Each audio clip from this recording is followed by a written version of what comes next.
Bonjour, on commence la suite du guidage en rotation. Toujours,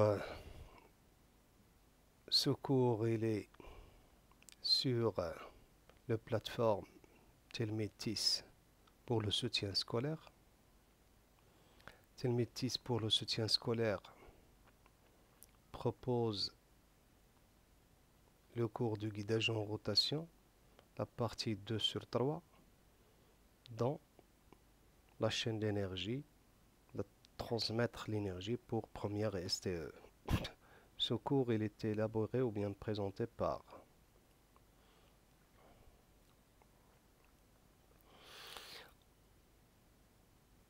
palier indirect avec glissement,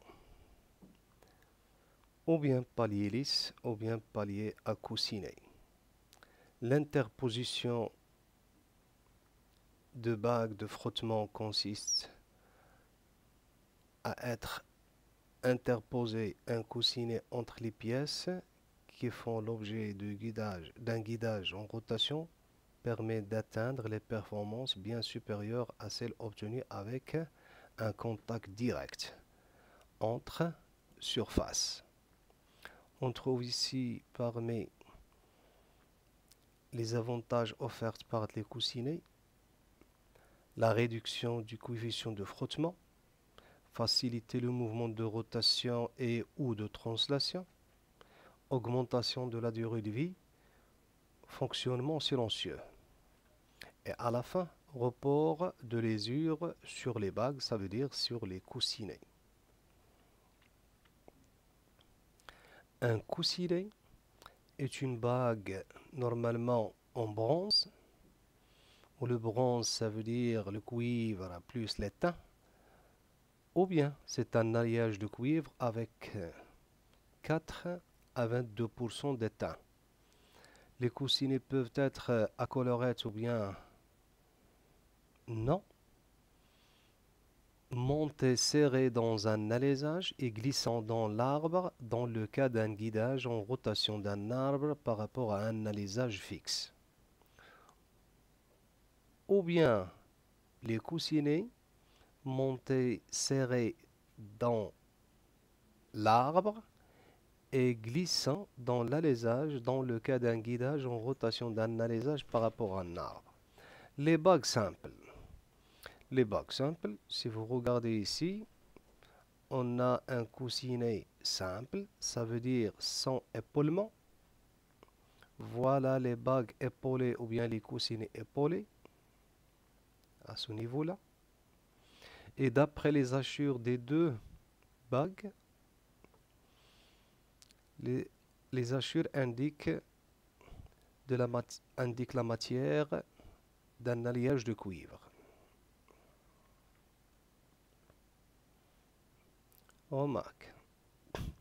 On trouve aussi des coussinets autolubrifiants qui sont obtenus à partir d'un métal frité. Le fritage, c'est une opération qui permet d'obtenir des pièces à base de poudre, ça veut dire poudre comprimée et chauffée, et absorbant jusqu'à 30% de leur volume en huile.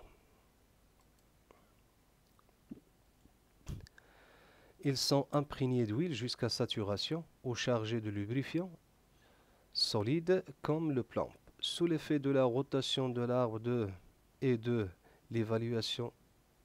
l'élévation de la température, l'huile est aspirée et assure une excellente lubrification. À l'arrêt de l'arbre, du fait de la porosité du coussinet, le lubrifiant reprend sa place. Les avantages des coussinets autolubrifiants. Premièrement, on trouve la suppression des graisseurs et des frais d'entretien, graissage hydrodynamique en permanence pendant la rotation. Troisième avantage, fonctionnement silencieux. Et je viens d'expliquer le fretage.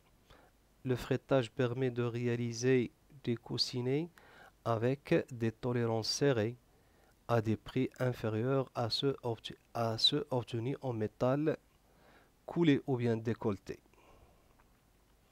Voilà les images des coussinets autolubrifiants qui absorbent jusqu'à 30% de leur volume. Et un exemple d'application concernant le guidage en rotation de 11 par rapport à 16. Voilà 11 c'est l'arbre, 16 c'est l'alésage. Entre les deux, on a deux bagues épaulées 28, 28A, 28A et 28B. Pour 16, il est fixe ici. Par contre, A, 11, réalise la rotation. Pour mieux comprendre ça, il faut répondre à ces 5 questions ici. Quel est le type de coussinet 28? Le coussinet 28, c'est un coussinet épaulé, ça veut dire avec un épaulement à ce niveau-là. Et quel est le type d'ajustement entre 28 et 16? Entre 28 et 16, c'est-à-dire entre le coussinet et la lésage 16, on a ajustement serré. Et l'ajustement entre 28 et 11, c'est un ajustement avec jeu. Lorsqu'on inverse les deux, on inverse serrage et le jeu. Et le dessin d'ensemble, il est représenté par ce symbole ou bien le schéma cinématique minimal. La pièce rouge, c'est 11. La pièce bleue, c'est 16. Et la pièce noire, c'est circlipse 13. Puis, encercler la réponse juste dans le graphe de liaison ici, ou bien le graphe de mouvement. Le mouvement entre 28 et 11, on trouve la rotation. Et non-translation, elle est arrêtée par le circlipse et l'épaulement à ce niveau-là. Entre 28 et 16, on a non-rotation, non-translation car l'ajustement est serré. Exemple d'application 1. Soit le guidage en rotation de la vis 2 par rapport à l'alésage 1 est assuré par la vis à tête en 3.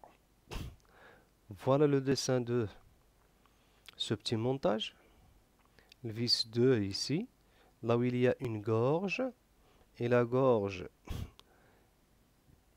sur le vis 2. Par contre, dans 1, on a un trou taraudé, là où il y a le vis 3 à téton. Le téton ici, c'est pour éliminer la translation et laisser seulement la rotation.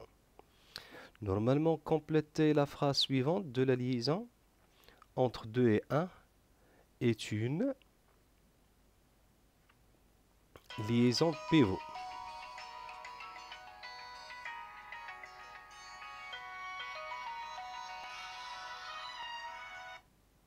Est une liaison pivot. Compléter les caractéristiques de cette liaison et les repères de cette liaison. Les caractéristiques de la liaison entre 1 et 2, c'est une liaison partielle ou bien incomplète, rigide, démontable. On a ici non-rotation. Pour la non-translation, elle est assurée par un obstacle dans le sens 1, obstacle indirect, c'est 3. Par contre, dans le sens 2, il est assuré par un obstacle dans le sens 2, par un obstacle direct, c'est-à-dire par l'épaulement à ce niveau-là. Les repères des pièces de la liaison, 1 c'est la pièce bleue et 2 c'est le rouge, c'est l'équivalent de ce petit dessin d'ensemble.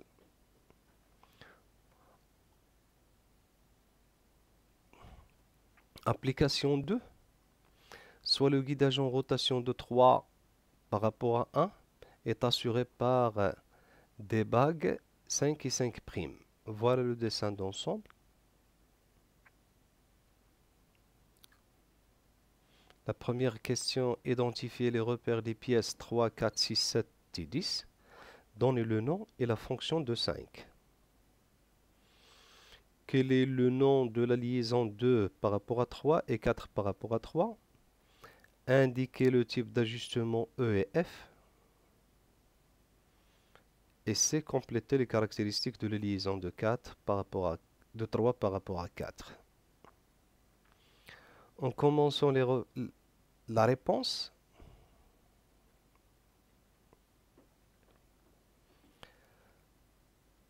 la pièce 3 représente ici l'arbre.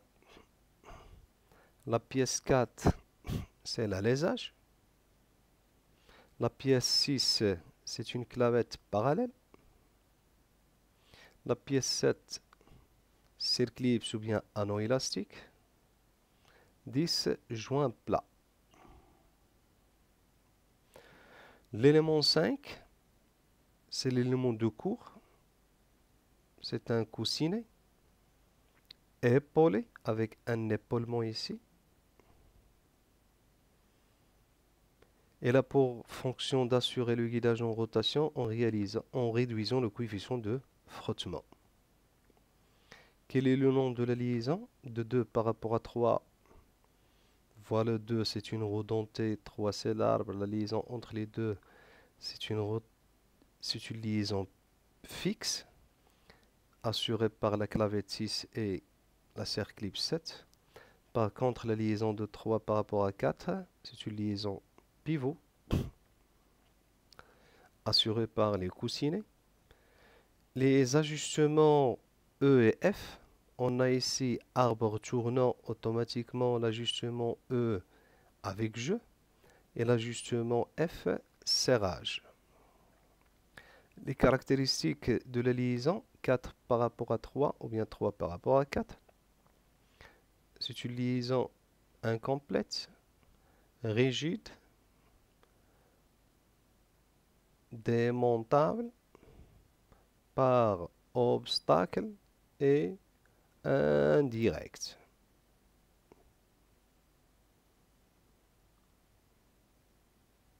On s'arrête là pour la troisième partie.